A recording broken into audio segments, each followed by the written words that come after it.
C'est une rencontre organisée par les organisations de la société civile, dont l'ONG GRDS Afrique. Elle invite les participants à réfléchir sur l'organisation pacifique, crédible, inclusive et sans heurts des prochaines élections présidentielles au Bénin. Une vision partagée par l'un des acteurs principaux du scrutin, la Commission électorale nationale autonome Sénat. Notre souhait à la Sénat est que ces élections se déroulent dans la transparence et dans un climat de paix et de fraternité. Aussi, ces élections ne sauraient-elles être seulement l'affaire de la Sénat, mais elles doivent impliquer plusieurs acteurs, notamment les institutions de la République, les partis politiques et les organisations de la société civile. Plus d'une dizaine d'organisations de la société civile prennent donc part à ce rendez-vous initié par GRDS Afrique. La culture de la paix, avant, pendant et après le scrutin de 2021, voilà la motivation de cette organisation qui appelle les acteurs politiques à se pencher sur les critères jugés chrysogènes et potentiellement porteurs de violence. Il s'agit entre autres du mode de parrainage. De nombreuses lois récentes semblent obstruer notre chemin.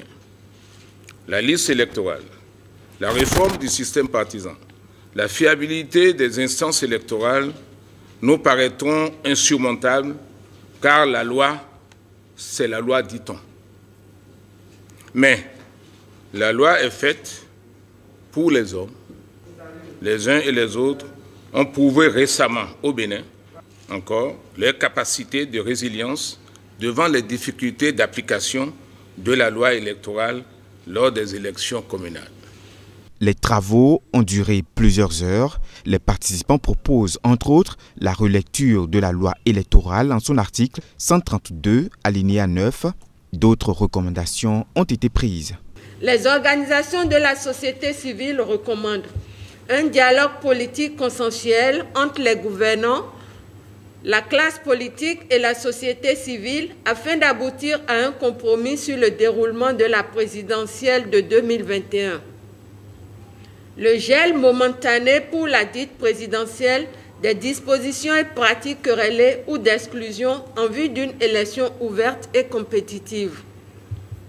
Le recours exceptionnel éventuel à certaines anciennes dispositions constitutionnelles pour l'organisation de l'élection présidentielle de 2021. Les OSC, organisations de la société civile, s'engagent aussi à mettre en place un comité de coordination et de suivi et de l'application de ces recommandations. Une conférence de presse dirigée par Maître Sadiko Alao de GRDS Afrique a mis un terme à cette rencontre.